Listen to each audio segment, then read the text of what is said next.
Hello, TTRPGers and friends of Fabula Ultima. I am trying something a little different today in my How to Fabula Ultima series, as I'm trying to prep to do more live uh, sessions.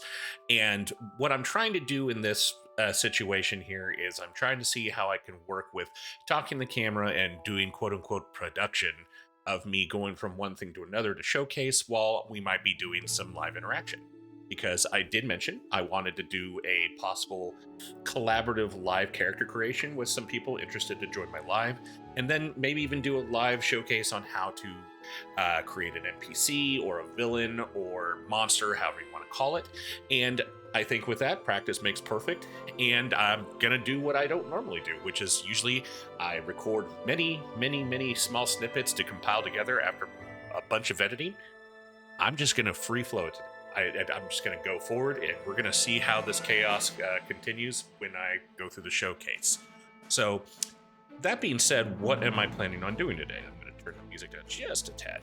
I am going to go ahead and actually make another character, but it's going to be using preset rulings from the Fabula Ultima core rulebook.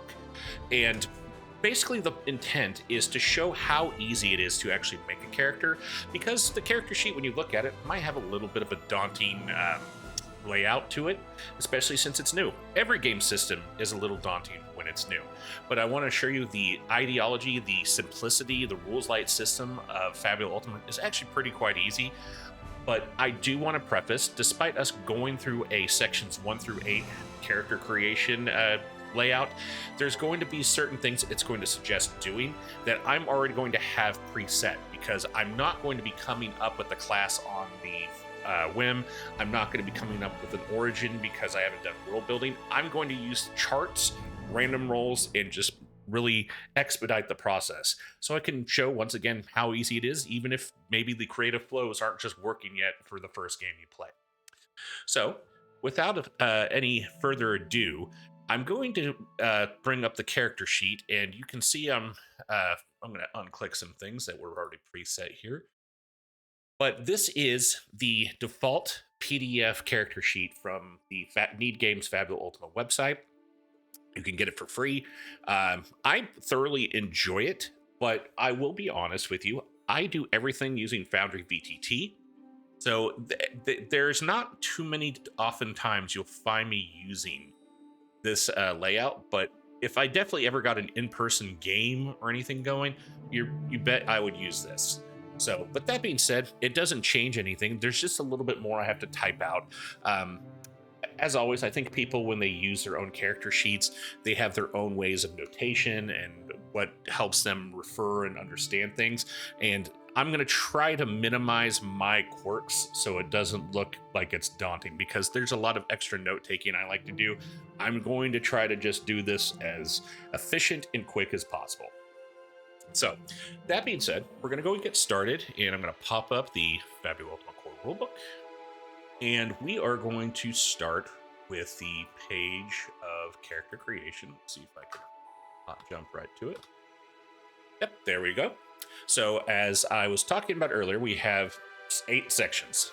And the first 3 are actually very quick to go through. And the first one starts with is create your character's identity. And if you remember in some of my videos, I've brought up what identities, themes, and origins through the trait video. If you aren't familiar with that, check out my video. It's a great intro into understanding it, and it is a core part of your character. But that being said, like I said, we'll do section 1, creating the identity, which is a short sentence that briefly summarizes how they see themselves at the moment.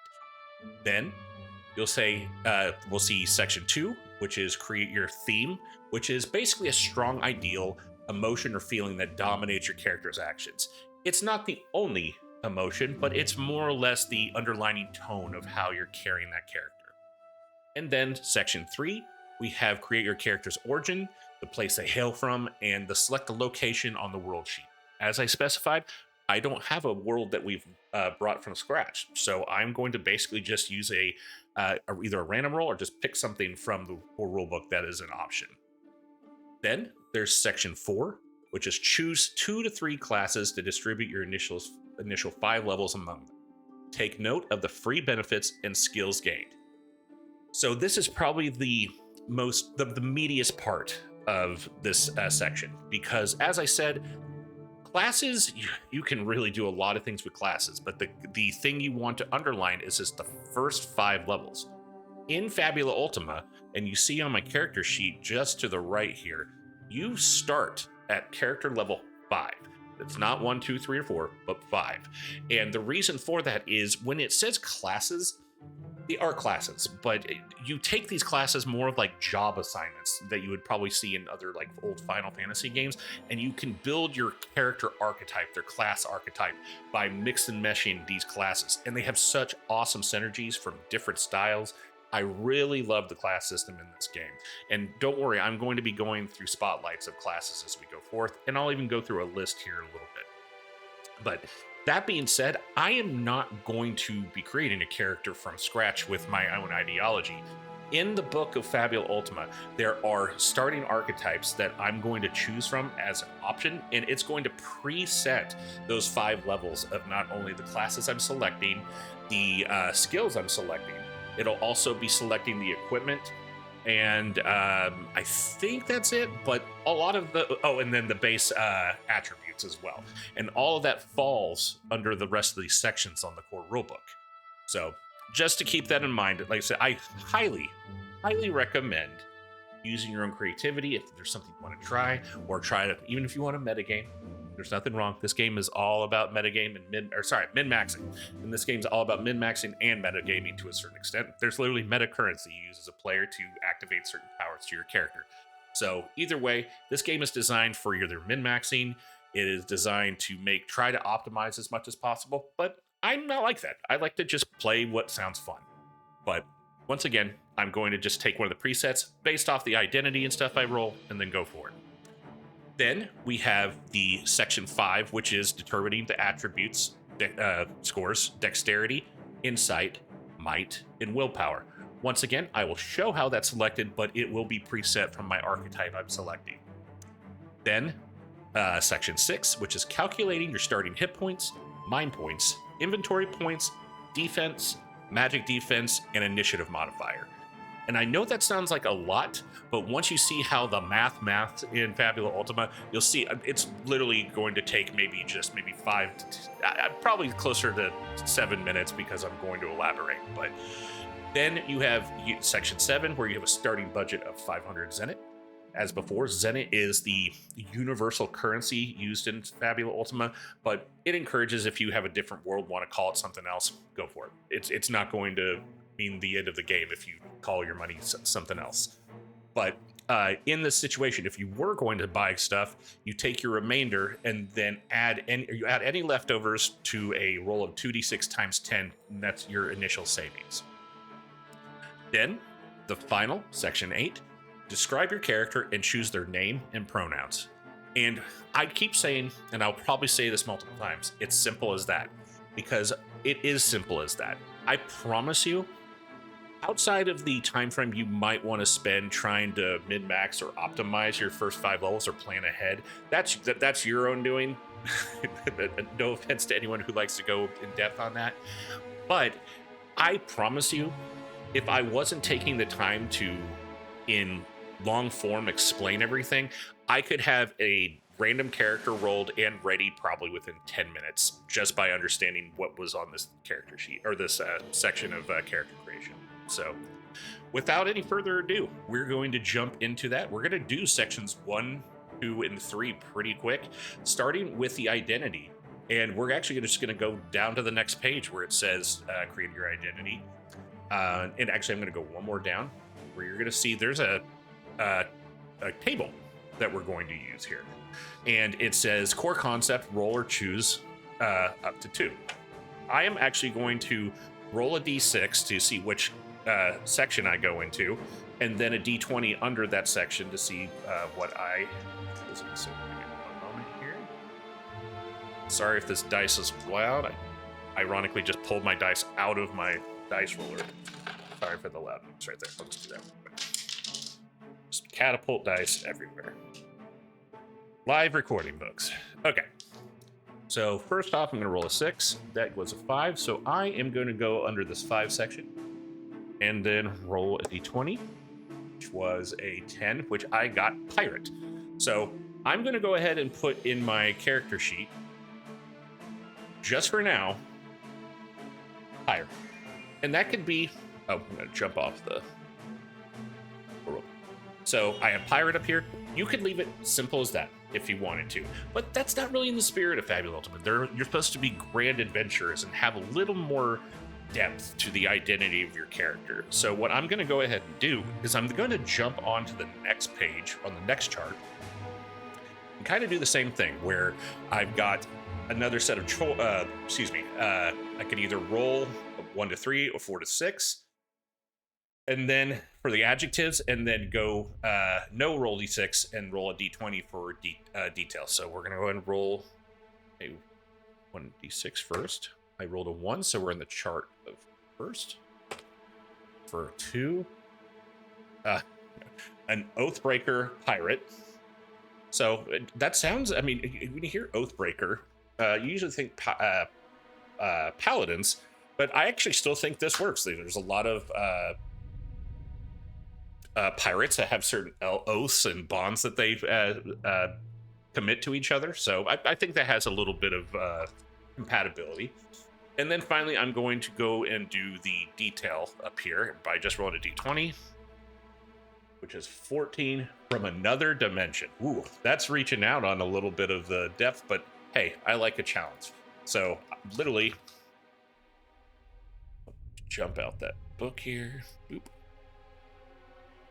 So just like that, my character's identity is an Oathbreaker pirate from another dimension.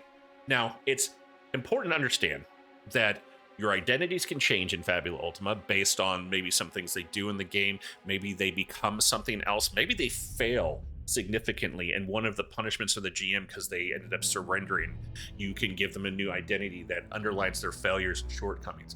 And then it's up to the character to find a way to change that. I think you can actually just straight up change it on a resting scene or do it with a opportunity, but either way, they will change. So don't ever be afraid that this is going to be a permanent fixture unless you try to aim it. But you know what? I'm not aiming to change this. An Oathbreaker pirate from another dimension, maybe right there. Maybe he figured out some way to break through another dimensions through some sort of multiversal ship, and that's already where his conflict arises. So that being said, we're going to jump back up the book and go. We've finished our section 1 already, and we are now going to select our theme, which, like I said, was our strong ideal. A lot of times I feel like when I roll these characters, they come with a lot of negative output, and I think I want to try this out a little different. I think I'm going to go with ambition as the theme, because as he's breaking out of the another dimension, he wants to explore. He wants to find new worlds. That's his goal and his ideal, and there's a lot of optimism in that. So I'm going to go ahead and put in that for theme, ambition. And then finally, we're already on section 3 here. We're going to go to origin. And if I remember correctly, there's a preset on. Right on the money. I'm going to bring that up. So I've just got location names. And this is mostly for world building. I'm not going to worry about the historical events and all that stuff at the moment, because this is not a long-term character. This is me just showing you. But nonetheless, I'm going to go ahead and I'm just going to call the place he's from. We'll just go with Tartarus. Why not?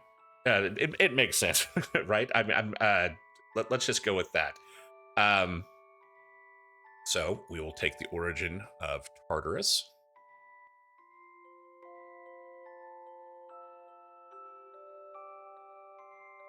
And there you go. We are already done with 3 sections of the character sheet. Now, I would be lying if I made it sound like every single thing was that quick and easy, because like I said, we're about to jump into the 4th section, which is the classes, and that is where the depth is. And I'm going to be perfectly honest with you. I am literally going to take the archetype, input the classes and levels of selection they are, and then we're going to move forward so I can show pretty much how the rest works. I'm not going to dive into all the details until the end because I want you guys to have the option to see that at the end. I would rather you see the fluidity of creating and then a little bit more in depth. So that being said, and I know I keep saying that being said a lot, that's apparently my phrase for the day. There we go.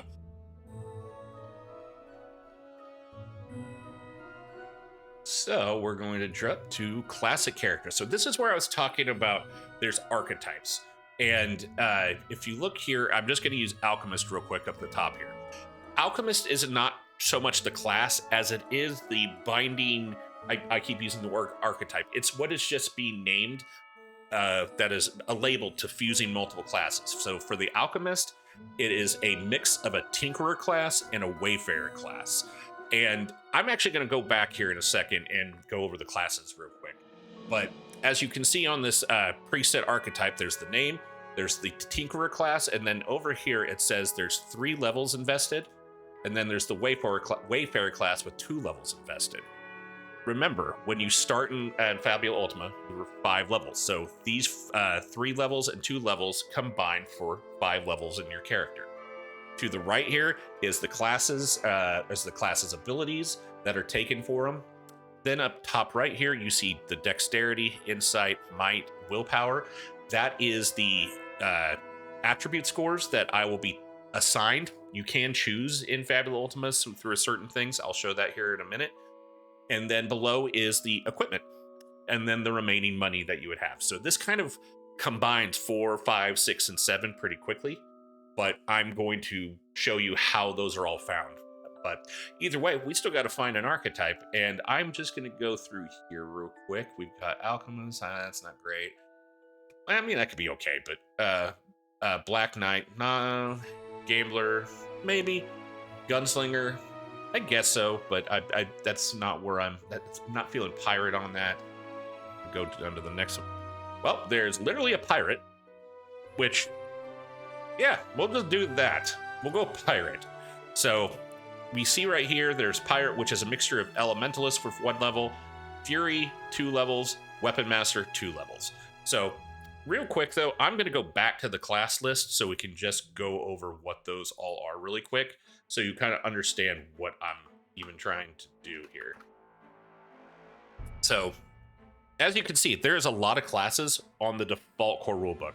There's actually, I think, 6 more, maybe 7 more official classes have been added through the, actually more than that, on the atlases that come with, which are module add-ons that you can add for different settings and worlds. They're really cool books. I'll showcase those in another video, but we're going to focus on the core classes for now. But we have Arcanist, which is like your summoner that summons these otherworldly entities that kind of imbue the summoner themselves with the cool powers.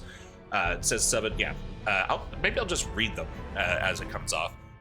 Then there's the Chimerist, which learns spells from creatures and speaks with beasts, kind of like a blue mage, or you could kind of say maybe a druid type of combination. Then there's the Darkblade, which unleashes dark attacks and draws power from bonds. I'm not going to go really in depth with that one because that'll be more of a character spotlight, but they do use the bonds that you create to do more things with them, which is kind of a cool mixture with the bond system. But it also allows you to equip martial melee weapon and armor. I'm not going to go into those details until we do the class setting here.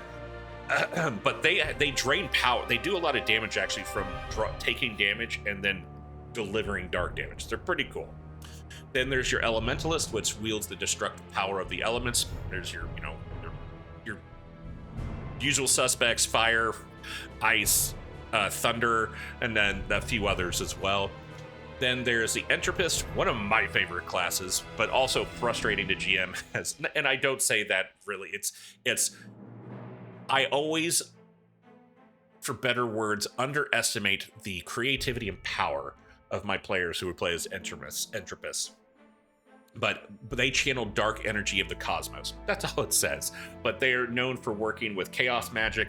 They can manipulate time, like casting haste and slow, even stop. It's pretty brutal powers, but they're pretty cool.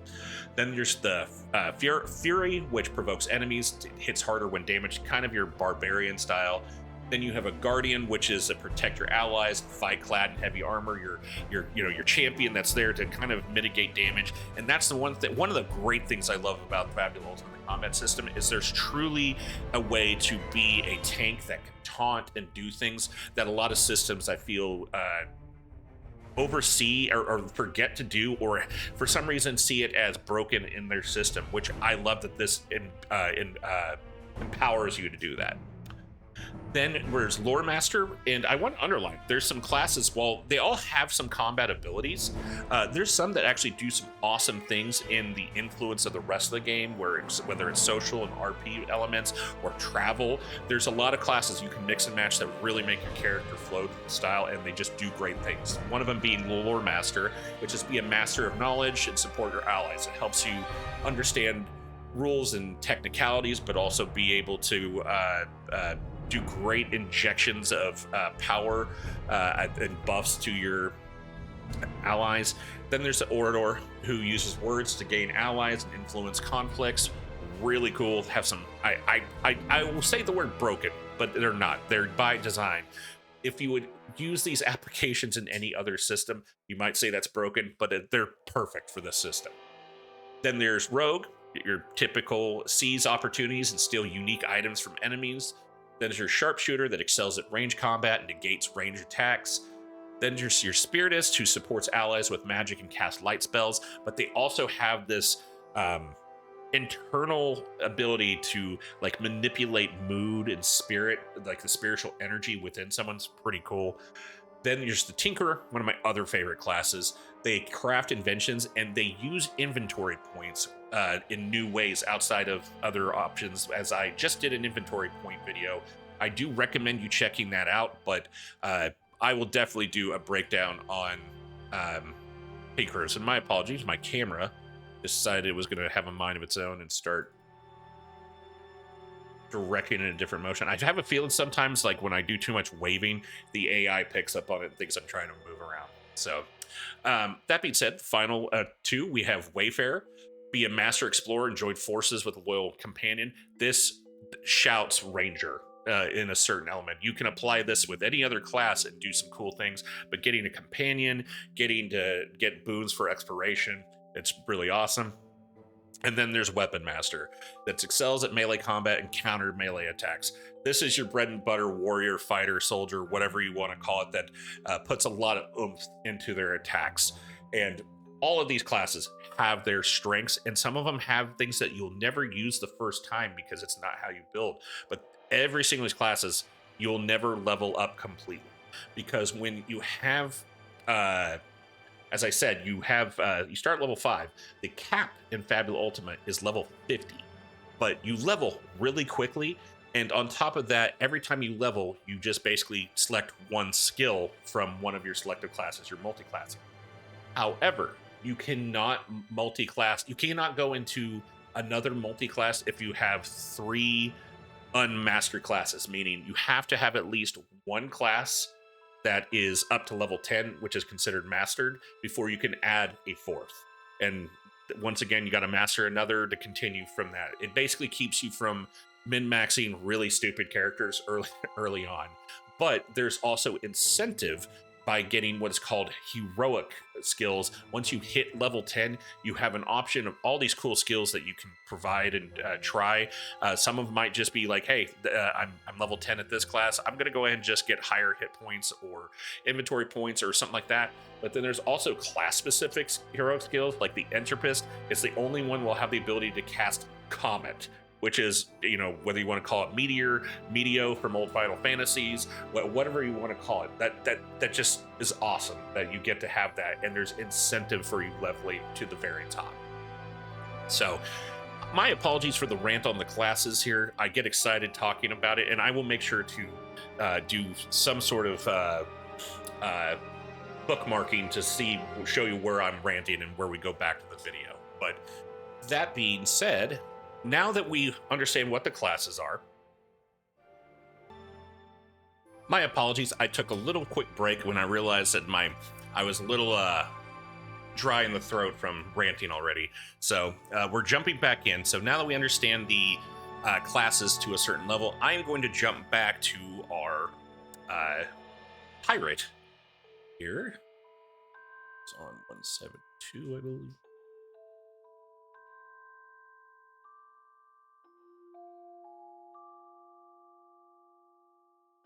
One more. So yes, pirate. So we're going back. So basically, pirate. I have 5 levels to distribute here for this pirate. There's one level of elementalist, which is going to take the elemental magic ability Thunderbolt. So basically, its first level investment in elementalist is a spell. That's how it works. You have abilities and skills you can do, or you can just take a spell, and that's what you do. Then in the Fury, there's 2 levels of that, which is Adrenaline and Provoke. And then there is Weapon Master, 2 levels of that, which has 2 levels of Breach. If you notice the SL I have right here, that means skill level. So so when I was saying, every time you level up, you pick a skill. Well, there's some skills you can invest multiple times into to give it a more impactful manner. So that's what SL2 means. It means skill level 2. So the 2 levels of Weapon Master, they've taken Breach 2 levels. So what I'm going to go ahead and do is I'm going to go ahead and put these class information in real quick into my class sheet, just so I have it there.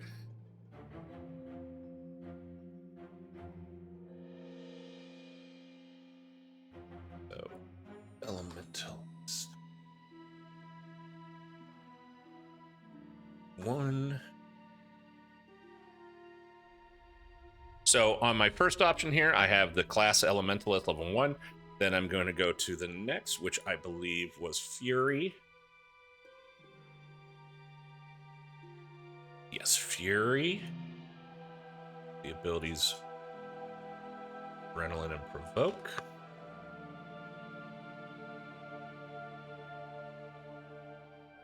The one thing I am hoping for when if I start doing some of these live is, and I have some interactions here, I can get some more requests and some recommendations and have, but there's not these odd pauses while I do this input. We can chit chat, but take the Fury. So that, and then we have one.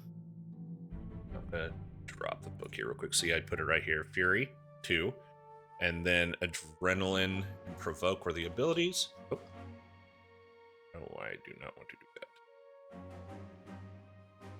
Yeah. I am going to move my screen up just a bit so you can see just temporarily here my 3rd class I'm putting in here.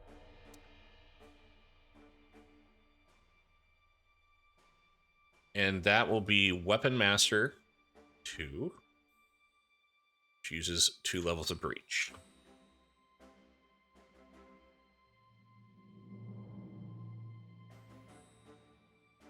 And also, if you're hearing the music in the background, this is actually a original soundtrack that was created when I purchased the Press Start module online. I think from Drive-Thru RPG, there was actually a fully orchestrated OST for the game that I use in all my Fabula Ultima content online.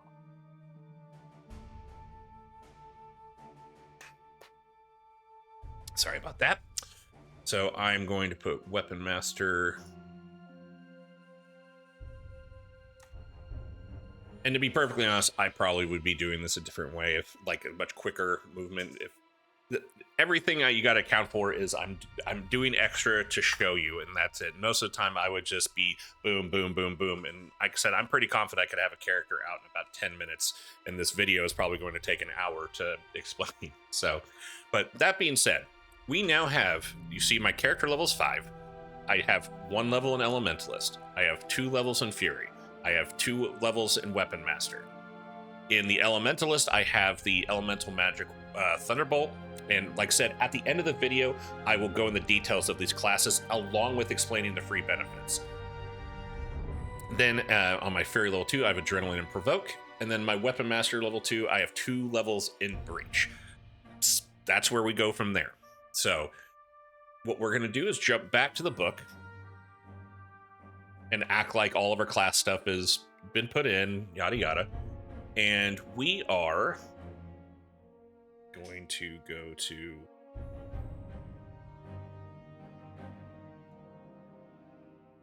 back to the main page here, where we see that Section 5 is determine the base size of your character's attribute scores, dexterity, insight, might, and willpower. And I'm going to show you real quick how that's determined first. But as I said, it is I have it predetermined with my character archetype. But if you look here, we've gone over attributes in the past video, so I'm not going to go in depth of what those mean. But if you look right here, there's 3 options. So if you're starting a character from scratch, you don't roll for stats or anything like that. You literally have 3 options to choose from. There's Jack of all trades, which means every one of your attributes is a base die size of 8, d8, d8, d8. Then there's average, which gives you 1 high, a d10 or base of 10, a low of a base of 6, and then 2 in the middle, d8, d8, which just gives you pretty high performance chances of doing things. But if you also want to be a specialized class, meaning you've got some sort of build which is just super focused on 2 attributes and you just don't really care about the other 2 for whatever reason, you can go specialized and get 2d10s and 2d6s. So just keep in mind those attributes have purpose, but we'll go into a little more detail in a minute after what that means. So, but like I said, in my character sheet, or my pirate, I believe was a okay, I've got a d8 in dex, a d6 in insight, a d10 in might, and a d8 in willpower. So we're going to go ahead and go to the character sheet. Go ahead and bring me back down here so you can see this for now. So I had an 8 in dex, I had a 6 in insight, I have a 10 in might, and an 8 in willpower. There you go. I basically use the average selection, or where I was assigned the average selection, but it's that quick. That was how quick that section is. So we're going to go back to the book again. We have already completed sections 1 through 5 now. 3 sections left.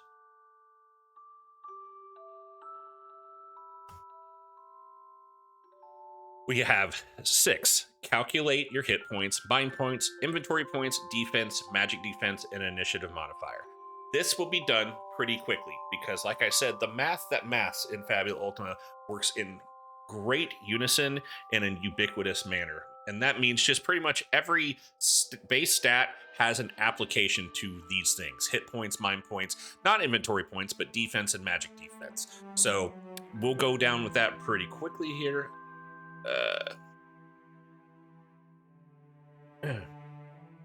So yes, calculating your hit points and mind points. Your maximum hit points are equal to your total character level plus 5 times your base might die size. So at this point, I'm going to actually, you can see to the right here on my character sheet, my might is 10. So over here, I have my hit points. I'm going to drop the book down real quick. As I said, the formula is 5 times your might score plus your character level. So basically 5 times 10 is 50. And then I'm level 5, so there's another 5 levels, or the 5 hit points. Now, to the right is Crisis. And it says here on the right with the hit point section that Crisis is equal to the maximum hit points rounded down. And it basically exists to, there's certain abilities you might find having Crisis, or maybe vulnerabilities that also, that's the same thing for NPCs and monsters. They have things where they might start becoming more powerful at half hit points or do something else.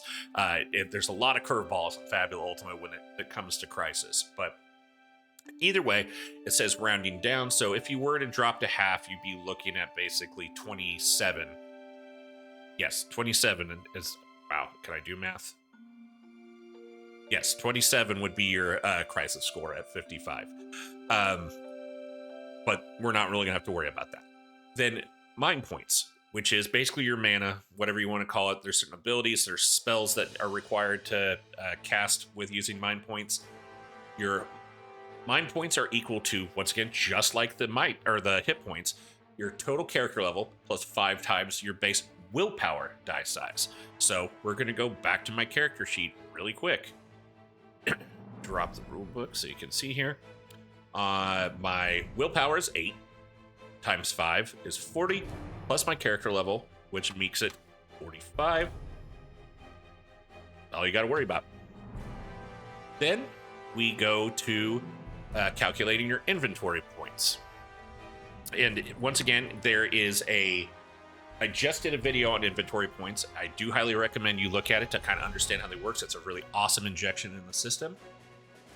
But when looking at the book here, it says your maximum hit points, or excuse me, inventory points are calculated as follows. Your maximum inventory points are equal to 6. So no matter your class, every single class, you start at 6 inventory points. So I'm going to go ahead and put that back on my character sheet real quick.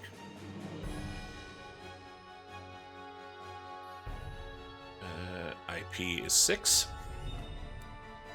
And we're already past halfway there on the section, I think it was 6 there, of the creation. Now we have looking at calculating your defense, your magic defense, and your initiative. So your defense straight up is equal to your dex die size. That's it. Unless you are getting specific armor that will say you don't use your dex, it's a set armor because it's heavy or something like that. But almost all stuff uses dex as your defense, your physical defense. So looking back at my character sheet right now,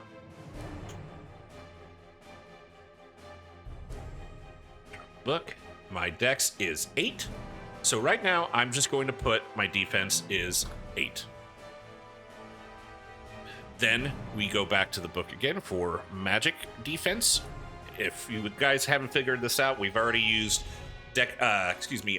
might for hit points, willpower for mind points, dex for defense. That leaves insight. Insight is what we use for our magic defense, which is my pitiful 6. 6 is the lowest you can go on Fabula Ultima on the base die score. But I will go ahead and put that in. Look here so you can see the sheet. I have it right here on the 6. And that leaves initiative modifier. Now, initiative modifier is a base number. If you throw the book back up. Is initiative modifier is equal to 0. So anything you start out with on your character, the initiative is 0. Right there. And so far, we've moved along, and that's the end of section 6. We have 7 and 8 to do, which 7 I've already have kind of accomplished because I had my preset archetypes. This 7 would be, we're going to go back real quick, is when you start buying your equipment. I'm not going to do that in this video. That defeats the point of seeing how quick you can do it with a quick set character. But this is where you take your budget of money, purchase equipment, and then any leftovers have initial savings. Going back to my pirate archetype class, it says that I have a broad axe,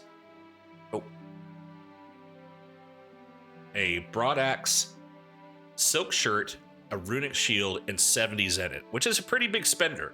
So I'm going to go ahead and I'm going to do 2 things here. I'm going to move myself over here so you can see the equipment. And like I said, I need a broad axe, a silk shirt, and a runic shield. So we're going to go back up to the armor and stuff. First things first, you can see a broadaxe. It's right up here. It's 250s in it. Doesn't really matter. So this little red star here means that it's a martial melee weapon, means you have to be specialized. That actually comes with one of the class free benefits, but we'll go with that here in a minute. But if you look at the formula to the right, you have accuracy and damage. If you remember my video on checks, almost everything in Fabula Ultima uses a check of 2 of your die size. Some of them are separate dies, like different attributes. Then some of them will be double. A broadaxe uses might. My might is 10, so it's trying to optimize strength here. So basically, I'd be rolling a 10 and a 10 to try to hit against people's defense. Then, if you look over, I'm going to turn the music down just a tad here. It's beautiful it is. If you look to the damage, it says high roll plus 10. So what that means is we'll roll the check, might, which would be at a 10 and 10. Let's say the defense I have to beat is a 9, and I roll an 11, and it's a 1 and a 10. That still hits, which is awesome. That beats the defense. But then I'm going to take the higher of the 2, which was the 10, and then apply it to the formula with plus 10. So it's 20 physical damage it would have done.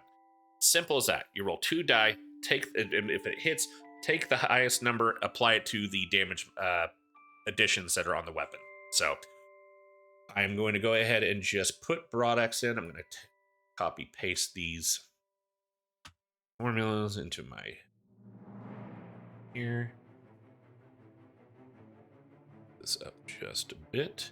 And I know you can't really see it it's a little hard to see, but right here it says accessory, armor, main hand, offhand. Right now, I only have a main hand. It's a 2-hander. Actually, is it a 2-hander? One-handed. Wow. Okay, it's just a one-handed. So, but I'm gonna drop the book here. You can see I just put the check as might, high roll, HR plus 10, physical. I'm going to put in here broadaxe. This is actually my favorite song on the track. It's the villain fight. Then we're going to go back to the book. So I've gotten my broadaxe. Then I had, I believe, a silk shirt was the armor. So we'll go to silk shirt here. So once again, we're going to look at the armor here. Silk shirt has no quality. If you go further down, you'll notice these martial stars again, like Brigandine, bronze plate. This is stuff that requires a certain class to have. And if you notice 2 different things, this is me going back to where I said about defense. If you read here, it says defense, magic defense, initiative. This is all applied from your armor here. So with a silk shirt, it just says my defense is my dex die. It's 8. So there's no modifier that adds on to it. So I have a defense of 8. My magic defense is my insight die, which is 6, but it says plus 2. So I get to put 2 on my magic defense, so makes it an 8. Then my initiative is a -1. Almost all armor, unless you're wearing something next to nothing, is going to have some sort of negative application because it's limiting your movement. But I'm going to go ahead and take that formula as well. Go to my armor, paste it. Silk shirt. Drop that book down so you can see a little better. And I'm going to make this make a little more sense here. I also, like I said, this is me trying not to be OCD. I'm going to just leave it as it is. I usually like to have things with capitalization stuff, but it doesn't matter. So now that we have the silk shirt here on the character sheet, remember all I did initially when I did the calculating of the defense and the magic defense was I was using my attributes as recommended.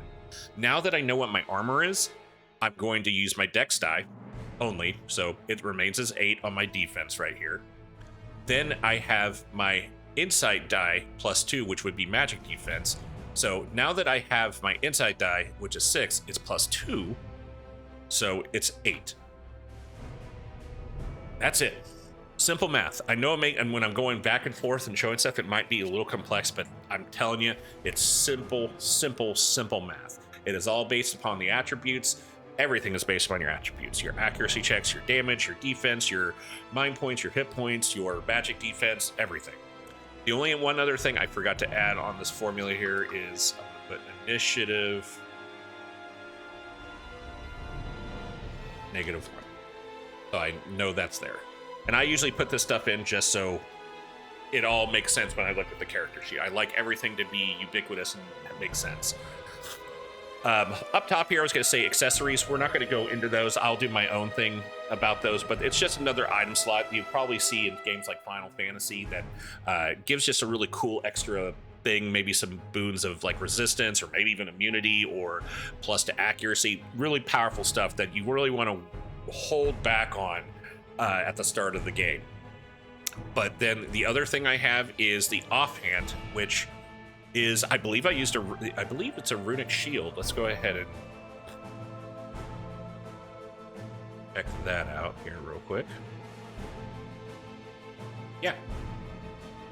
Right here, runic shield. So this is a martial thing that I do have the skill in for my free benefits from class. Like I said, I'll go through that at the end.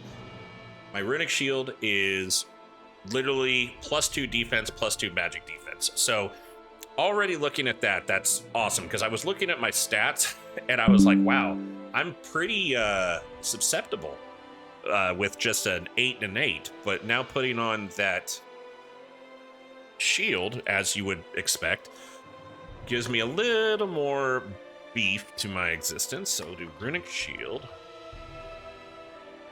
Get rid of that. E50.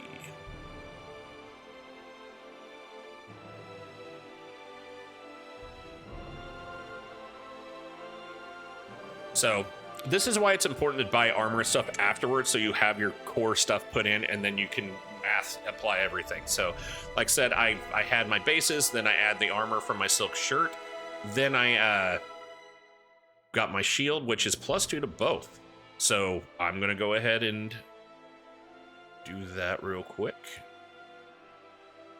So that gives my defense 10 and my magic defense 10, which is a lot better than 8 and 8. It makes it definitely harder hit, and of course there's abilities and skills other classes can do to help with that and all that. But it's a good average layout of being protected, especially at level 5. So when it comes down to that, oh yeah, my leftover money of Zenit was 70. We're done with section 7. We've got my money, my Zenit, right below here. I'm not going to move my sheet up to see the money. I've done my armor. I've applied all my defense stuff. We know my magic defense. The whole kit caboodle is now applied with the armor and equipment I've added. So that leaves to section 8, which is name your character and give them their pronouns and kind of describe them a bit.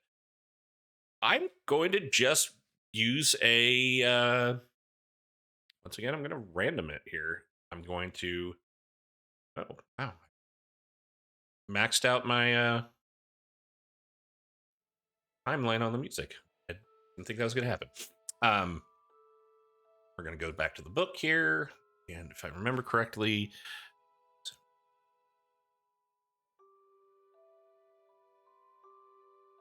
we got a bunch of names. Bring up the book.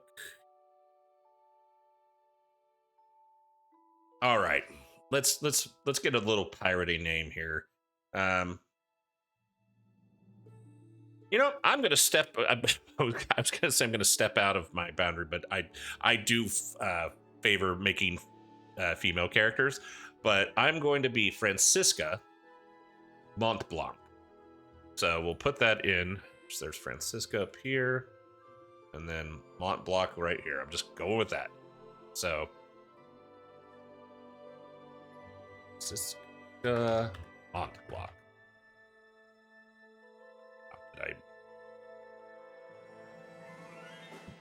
Just with the C. Okay. My pronoun. Oh. my pronouns are be, her. And I just want to say real quick on that, I don't like to be political in any of my stuff when it especially comes with games, and if I lose viewers because of this, because you see pronouns on this, I think this is a beneficial way for you to just move on, because I love that they're doing this, because if you're not familiar with Fabula Ultima, their creator, Manuel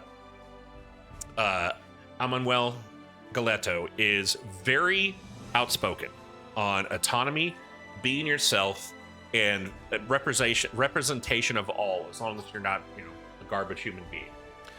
And this game embodies that. It welcomes both player and character to be able to fulfill that existence. So I am all about that. I want that to feel comfortable in my games. And I hope with everything comes with collaborative narrative, creativity. And I really hope this open arms to people of all walks of life, all orientations, all skin color, feel like they can belong in this game. Because the one thing you will notice on this character sheet, or don't notice, is there's not a species, race, or background, because it is up to you to create whatever they are, whatever they look like, however they're described. It can be alien and extraterrestrial. It can be as boring as human white male fighter. It can be whatever you want, but it embraces you to make the choice. So that being said, that is pretty much the end of the character creation process.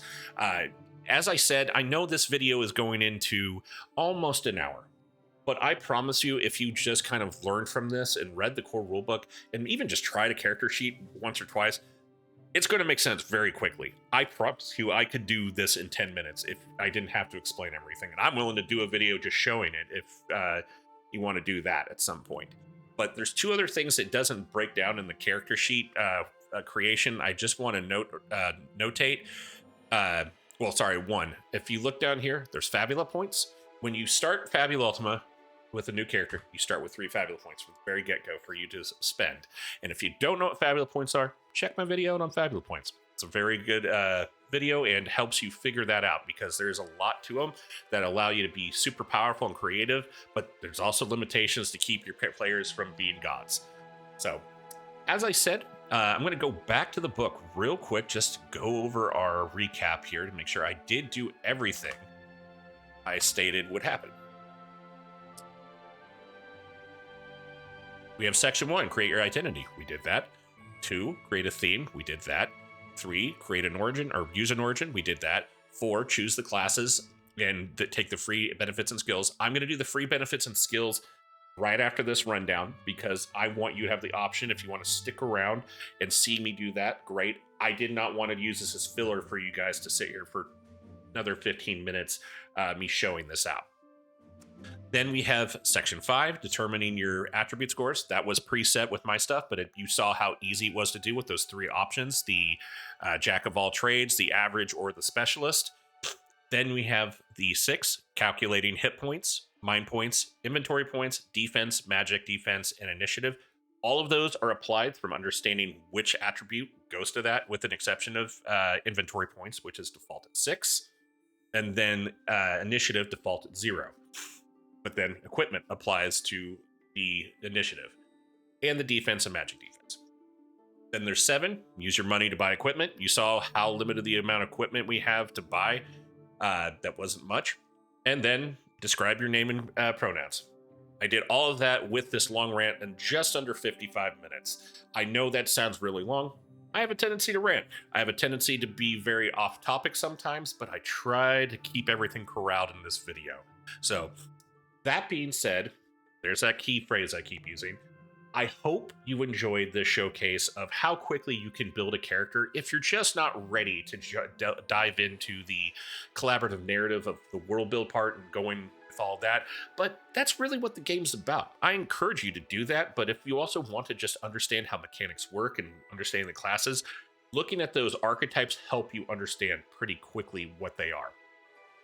That being said, I cannot wait for us to do some live stuff. I'm hoping to get a small little crowd of people that would be at least willing to do some collaborative work, give me some ideas, work with me to kind of create a character, a small little world to build that character on, and just see where we take it from there. Uh, that also is something I'm looking forward to, along with other videos of how to Fabula Ultima. And I cannot wait to show more of those.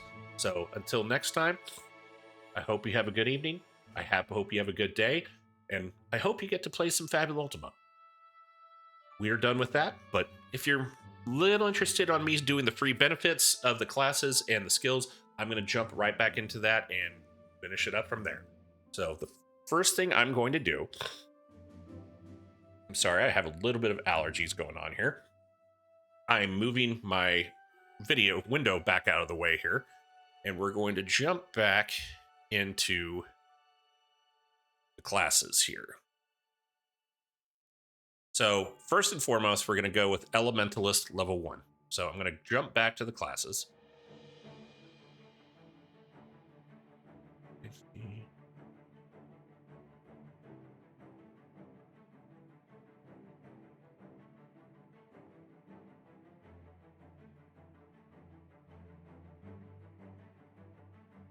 So we see the Elementalist, also known as Battle Mage, Geomancer, Sorcerer, so many different names it can represent. But if you look here, we have a little bit, there's always this kind of awesome checklist of when you're creating your character normally, like being able to answer these questions of why this part of the class exists. I love that. I love it kind of builds a background and helps you build a background with your character instead of trying to just, I picked the pirate background like you would in more recent D&D games. But that being said, we've taken the first level of elemental magic, which where it says right here, elemental magic, you acquire the skill. You learn one elementalist spell, see the next 2 pages, which are basically offensive elementalist, and then offensive elementalist spells use insight willpower for their magic check. So it's actually kind of interesting that I have insight and willpower as some options, and this is the spell they're taking, but we're going to just go down. I'm not going to go on a huge in depth of how each spell, but we're looking for Thunderbolt. Yeah. Thunderbolt right here. It says you send a lightning strike to your foe. The target suffers high roll, which, like I said, was insight willpower. So if you rolled like an 8, it would be 8 plus 25 bolt damage dealt by the spell, and it ignores resistances. That's why it's nasty, because it ignores resistances. That's pretty crazy. But I'm going to go ahead and just copy and paste that into my spell book. And I do notice it says mind points 20, 1 creature, and it's instantaneous. So we're going to go to my character sheet here. I'm actually going to drop down 1 page here.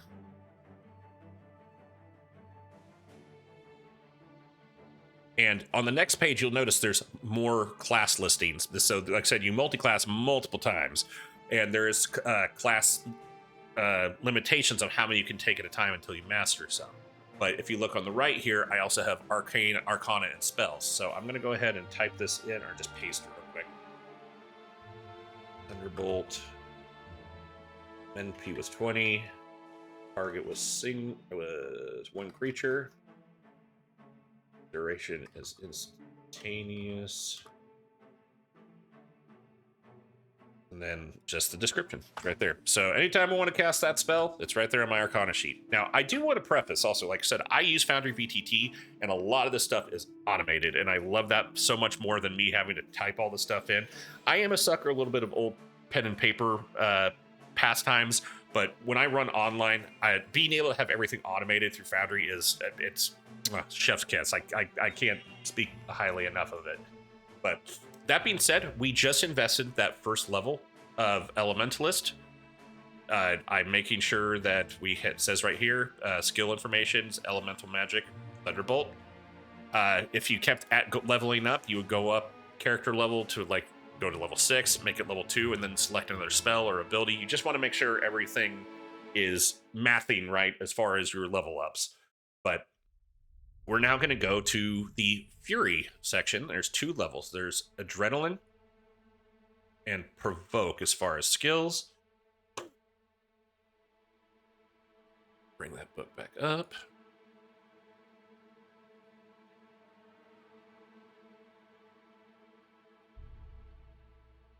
Fury, also known as Berserker, Brawler, Viking, whatever you want to name them to be.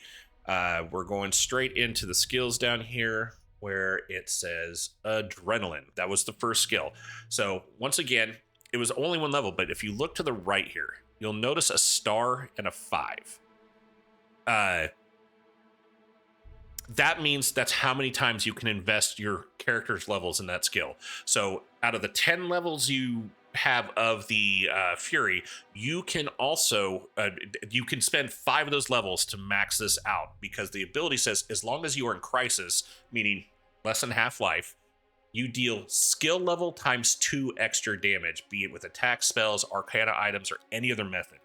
That's insane, because that's what I talk about Fabula Ultima is this doesn't apply just being a dumb barbarian that only hits things. It's applying to their spell attacks and all kinds of things. So when it says you deal extra skill level times 2, that's if you invest 5, that's 10 extra damage that's just defaulted. And if you apply that to your Thunderbolt with Elementalist, you're doing 35 instead of 25 damage, which the math comes pretty in your favor when you do that stuff. But I'm a dum-dum. Sorry. I want to go ahead and preface before we go into the skills, the free benefits, and I need to go back to the Elementalist on this here real quick too. The free benefits, every class has free benefits that you get when you pick it for the first time. Now, some classes will have some of the free benefits, some of the same free benefits. None of them have the same exact, but you might end up seeing some overlap. Like if you take the Fury, which is martial melee weapons and martial armor, I think that's the same with the Weapon Master, or it might be martial melee weapons and then something else. But what that means is we're going to go to the character sheet. You also see up here it says permanently increase your maximum hit points by 5. So we're going to go ahead and actually type that in on the Fury, so I remember to do that here real quick. Sorry for the mix mash on that. I got excited talking about the Elementalist and casting, and my brain went out the other way. Oh, that bit.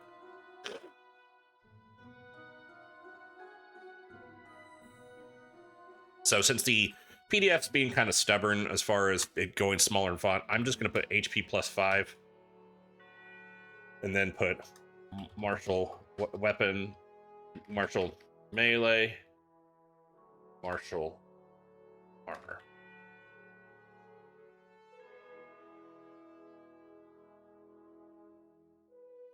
So with that HP plus 5, oh, I got to drop the book down. With this HP plus 5, now remember, we apply this now to our total HP, so that's going to be 60. So now we have that, and then over here on the selection screen, I'm going to put myself up real quick. You can see I now may equip martial armor, which is what allows me to equip that runic shield, and then I don't think runic shield was martial. My apologies. That's from a different class. Then martial weapons. So I can now use the broadaxe, I believe, which was a martial weapon, and then I think the martial or the runic shield comes from the next class we're going to do. But silk shirt, there's nothing to it. The whole point is you're supposed to be a little more free movement and stuff and not be ran down by armor. But either way, all this does is give you options. So I'm going to go back to Elementalist real quick to see what free goodies we get there.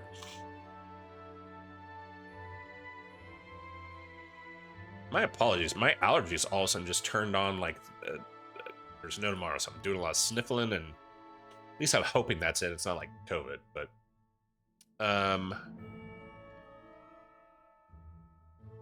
Elementalist. Okay. So in the Elementalist free benefits, we actually get 5 max mind points, and then we may perform rituals that fall under the ritualism discipline. That is an entire other video in itself that I tend to do soon. We're not going to deep delve in that. Ritualism is this really powerful thing you can do with like on a high scale. I'm not going to deep delve into that right now, but it is one of the cooler factors of Fabula Ultima. I'm going to go and copy and paste that real quick.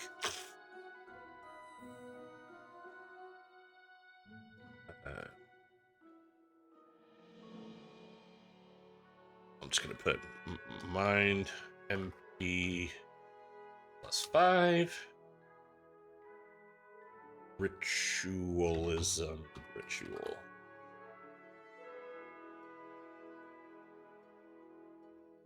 And my mind points go up to 50. Nice.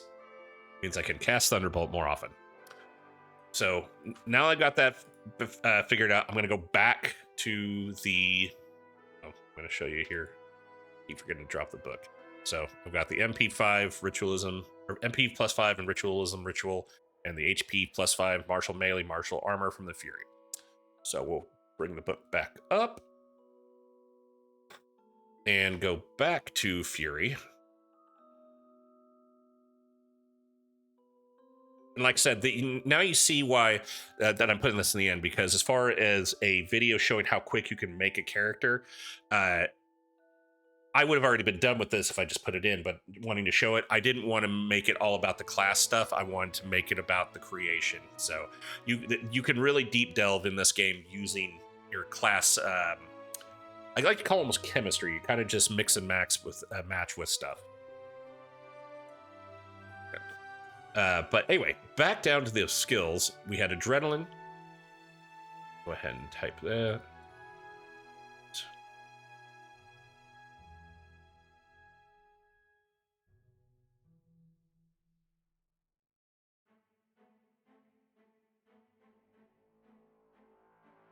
And then it says, as long as, so I just have the description. It says, as long as you're in crisis, you deal SL,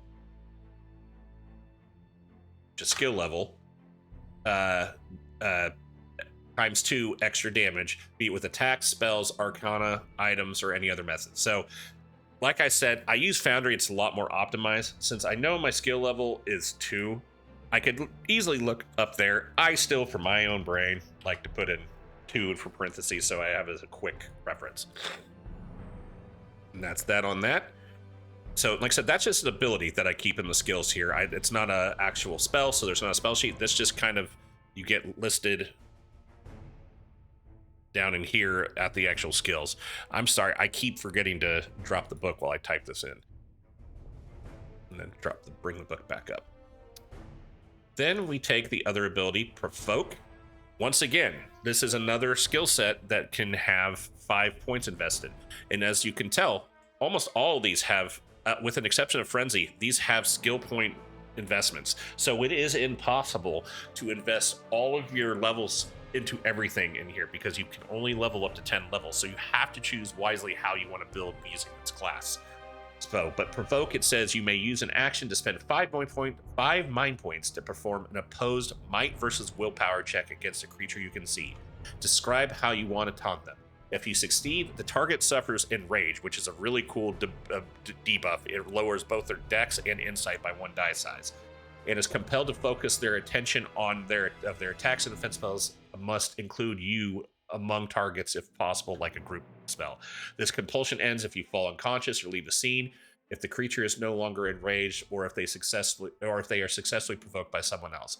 And it says you gain a bonus equal to skill level to your might willpower checks. So that's pretty cool. Once again, that's an ability that's specific to the Fury. So if you want to be someone who's taunting, you have to go into the Fury tree to get that. But then you could go into what is, I'm going to just show right, actually, I'm going to copy and paste this real quick. But if you go to the next character class right below, the Guardian, that uses like shields and stuff like that, and is a heavy, then you will like build that. It says Paladin, Soldier, Yojimbo. Like you can use those classes to be more, you could just be a big meat shield. He literally has an ability called Dual Shields, where instead of using weapons, you use 2 different shields, which will, if you have 2 runic shields, you get both defense and magic defense applications from both. And you get to attack with them. They're not as damage impactful, but the fact you're able to like provoke and guard and do all this stuff with them, it becomes pretty great. But we're not doing Guardian. I just wanted to show how you can kind of mix match stuff with classes and do really fun things. Going back to the character sheet, we are almost done, folks. We're going to go through the one last class here, the Weapon Master, after I paste this out here real quick.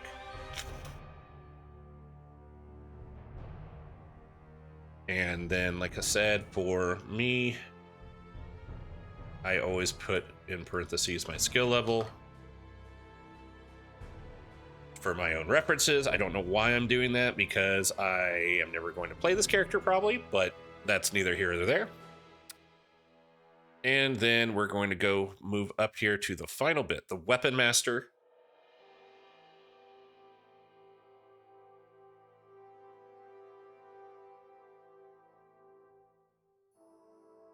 Character, Weapon Master, also known as Fighter, Ronin, Warrior. And we're going to scroll, oh, bring the book up, oop. And to go down to its skills, free benefits. Permanently increase your maximum hit points by 5, and then gain the ability to equip martial melee weapons and martial shields. That's where the martial shield falls into play, as I suspected. So I'm going to go ahead and just copy paste that into my character sheet. My apologies, I just sneezed.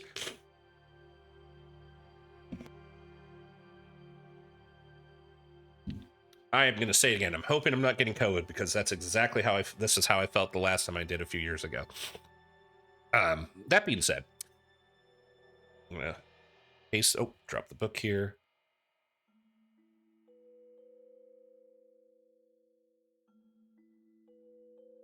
I'm going to put HP plus 5.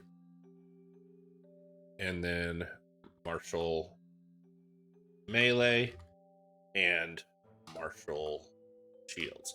And this is the overlap I was talking about. You have to accept sometimes some of the free benefits. Like, I'm getting another 5 hit points, which I'm going to go ahead and apply right there. And it's making me kind of a beefy lady here.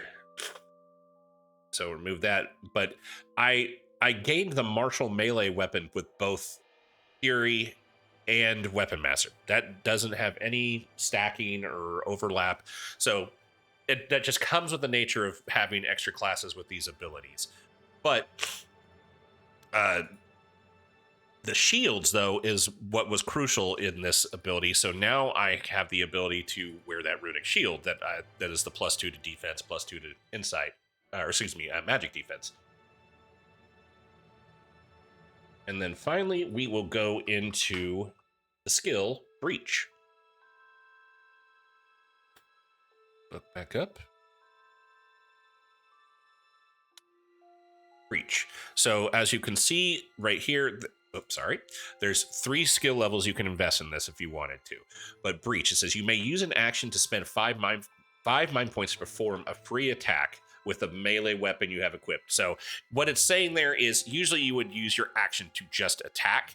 This is allowing you to use the ability, giving you a free attack. It's taking away the it's the rules are written, you can only use an action unless there's a specified ruling. This is a specified ruling. So it's saying basically you spend an action and spend 5 mind points to perform a free attack with a melee weapon you have equipped. This target must target a single creature.